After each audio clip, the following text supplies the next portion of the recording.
जय माता दी दोस्तों, मैं रोहित कुमार तिवारी अपने यूट्यूब चैनल पर आज सभी लोगों का हार्दिक स्वागत करता हूं। आज हम लोग संस्कृत विषय से संबंधित 10 ऑब्जेक्टिव क्वेश्चन डिस्कशन करेंगे। तो अगर आप हमारे यूट्यूब चैनल पर नए हैं तो प्लीज़ सब्सक्राइब जरूर करिए और बेल आइकन बटन को दबाना बिल्कुल मत भूलिए, जिससे आपको आने वाले वीडियो को नोटिफिकेशन मिल सके। और वीडियो को बिल्कुल लास्ट तक देखिए, जिससे आपको अच्छे अच्छे क्वेश्चन सॉल्व करने के लिए मिल सके। ये सारे क्वेश्चन आपके टेट एग्जाम के लिए बहुत ही इंपॉर्टेंट क्वेश्चन है, ठीक है। तो चलिए शुरू करते हैं देरी न करते हुए। पहला क्वेश्चन दिया हुआ है कि संस्कृतम अस्ति, अर्थात संस्कृत है। संस्कृत क्या होता है, कौन सी भाषा है संस्कृत? विश्लेषणात्मक भाषा, संरचनात्मक भाषा, या फिर विमर्शनात्मक भाषा, या फिर संश्लेषणात्मक भाषा, ठीक है। तो संस्कृतम अस्ति अर्थात संस्कृत है। संस्कृत कौन सी भाषा है? संस्कृत जो है संश्लेषणात्मक भाषा होती है, ठीक है ना। तो ऑप्शन नंबर डी जो है इसका करेक्ट आंसर हो जाएगा। अब आगे बात कर लेते हैं। अगला क्वेश्चन है कि संस्कृत शिक्षण से प्रमुख उद्देश्यों अस्ति, अर्थात संस्कृत शिक्षण का प्रमुख उद्देश्य क्या होता है, ठीक है। तो संस्कृत शिक्षण से प्रमुख उद्देश्यों अस्ति बोधगम्यतम, या फिर ज्ञानात्मकम, रचनात्मकम, या फिर सर्वाणी, ठीक है ना। तो संस्कृत भाषा का प्रमुख उद्देश्य बोधगम्य, ज्ञानात्मक एवं रचनात्मक तीनों ही होता है। तो ऑप्शन नंबर डी जो है सर्वाणी अर्थात उपरोक्त सभी, ऑप्शन नंबर डी जो है इसका करेक्ट आंसर हो जाएगा, ठीक है। अगला क्वेश्चन देख लेते हैं। अगला क्वेश्चन दिया गया है कि कविता शिक्षणेन गीत प्रणाली कस्मिन् स्तरे सर्वाधिक महत्वपूर्ण भवति। कविता शिक्षण में जो है गीत प्रणाली कस्मिन् स्तरे अर्थात किस स्तर में सर्वाधिक महत्वपूर्ण होती है, ठीक है ना। तो किस स्तर में कविता शिक्षण गीत प्रणाली सबसे महत्वपूर्ण मानी जाती है? तो प्राथमिक कक्षा स्तरीय अर्थात प्राथमिक कक्षा स्तर में जो है कविता शिक्षण गीत प्रणाली जो है सबसे महत्वपूर्ण मानी जाती है। अर्थात किसी भी बालक को या बच्चों को जो है कविता के माध्यम से या गानों के माध्यम से, खेल खेल में गानों के माध्यम से बच्चों को सिखाना, जिससे वो बच्चे बोर भी ना हो, उनका इंटरेस्ट भी बना रहे, उनकी रुचि भी बनी रहे और उनका पढ़ने में मन भी लगे, ठीक है। तो ऑप्शन नंबर ए जो है इसका करेक्ट आंसर हो जाएगा। चलिए बात कर लेते हैं अगले क्वेश्चन की। अगला क्वेश्चन दिया गया है कि बहुसांस्कृतिक पृष्ठभूमियुक्त कक्षायां भाषा अधिगमनाय का उक्ति समीचीना, ठीक है ना। बहुसांस्कृतिक पृष्ठभूमियुक्त कक्षा में जो है भाषा अधिगम का उक्ति समीचीना, ठीक है ना। कौन सी उक्ति सबसे अच्छी माना जाएगी भाषा अधिगम की, अर्थात नई नई चीज़ों को सीखने की, ठीक है। तो ऑप्शन नंबर सी जो है भाषा परिवेशस्य निर्माणम भवेत।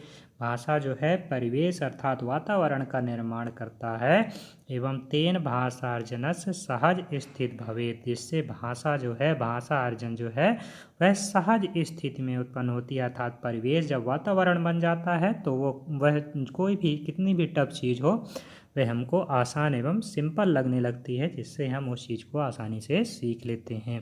देखिए जैसे मान लो आपसे अभी आप संस्कृत पढ़ रहे हो, संस्कृत आपसे नहीं आती पढ़ते, या फिर किसी भी स्टूडेंट से नॉर्मली नहीं आती है, तो अगर उसको संस्कृत के वातावरण में रख दिया जाए जहाँ केवल कुछ संस्कृत के पंडित या विद्वान लोग हैं जो केवल संस्कृत में बातें करते हैं आपस में, तो बच्चा उस माहौल में रह करके 1 से 2 महीने में भाषा बोलने लगेगा, सीखने भी लगेगा, क्योंकि उनकी मजबूरी हो जाती है कि अगर संस्कृत नहीं बोलेगा तो उनसे कन्वर्सेशन नहीं कर सकता या बातचीत नहीं कर सकता है।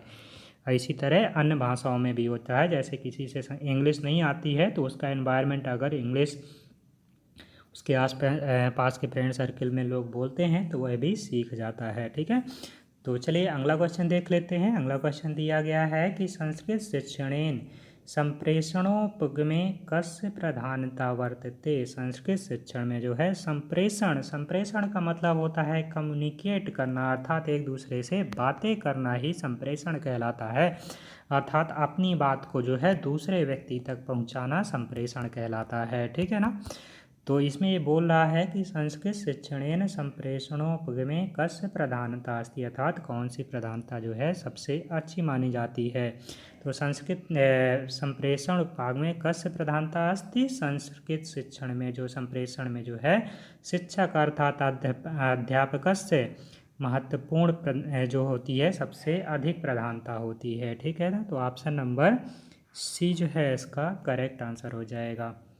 बात कर लेते हैं अगले क्वेश्चन की। अगला क्वेश्चन दिया गया है कि शिक्षणम प्रभावपूर्ण होना चाहिए, सरल होना चाहिए, सफल होना चाहिए, रुचिपूर्ण होना चाहिए, चा निर्मातु कस्य प्रयोगा भवति। उस ये निर्माण करने के लिए कौन सा प्रयोग कर रहा है, तो यह जो है ऑप्शन नंबर डी जो है श्रव्य एवं दृश्य सामग्र्या अस्ति। ठीक है ना, तो ऑप्शन नंबर डी जो है इसका करेक्ट आंसर हो जाएगा।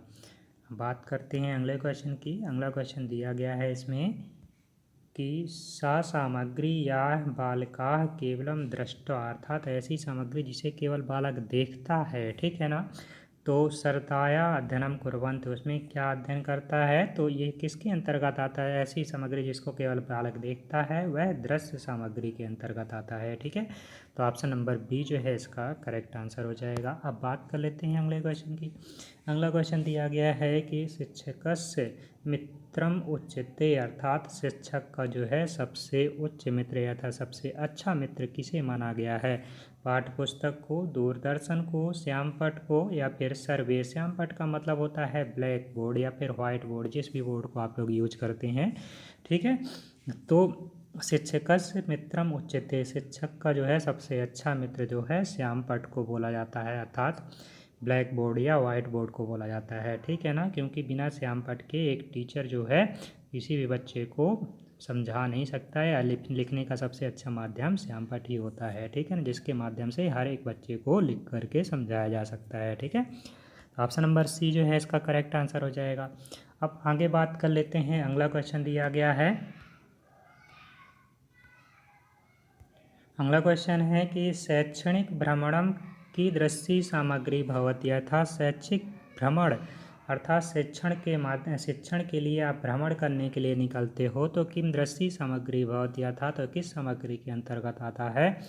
तो शैक्षणिक भ्रमणम की दृश्य सामग्री भवति, शैक्षणिक भ्रमणम दृश्य सामग्री भवति। ठीक है, तो ऑप्शन नंबर एक अर्थात वह दृश्य सामग्री के अंतर्गत आता है। अर्थात शैक्षणिक भ्रमण में जब आप निकलते हो तो तरह तरह के पेड़ पौधे, बगीचे या फिर गार्डनिंग या फिर और भी जो भी आसपास आपके परिवेश में, वातावरण में जो भी चीज़ें अवेलेबल है, हर चीज़ को आप आसानी से देख सकते हो। ठीक है, तो ऑप्शन नंबर ए जो है इसका करेक्ट आंसर हो जाएगा। अब लास्ट क्वेश्चन देख लेते हैं कि भाषा कौशलस्य विकासम कथम क्रियते, अर्थात संस्कृत भाषा कौशलस्य विकास जो है किससे होता है। तो भाषा कौशलस्य विकासम कथम क्रियते, भाषा कौशलस्य विकास उच्चारणेन क्रियते। ठीक है ना, तो ऑप्शन नंबर सी जो है इसका करेक्ट आंसर हो जाएगा। इस तरह करके वीडियो कंप्लीट हुआ। आपको वीडियो कैसा लगा कमेंट बॉक्स में ज़रूर बताइएगा।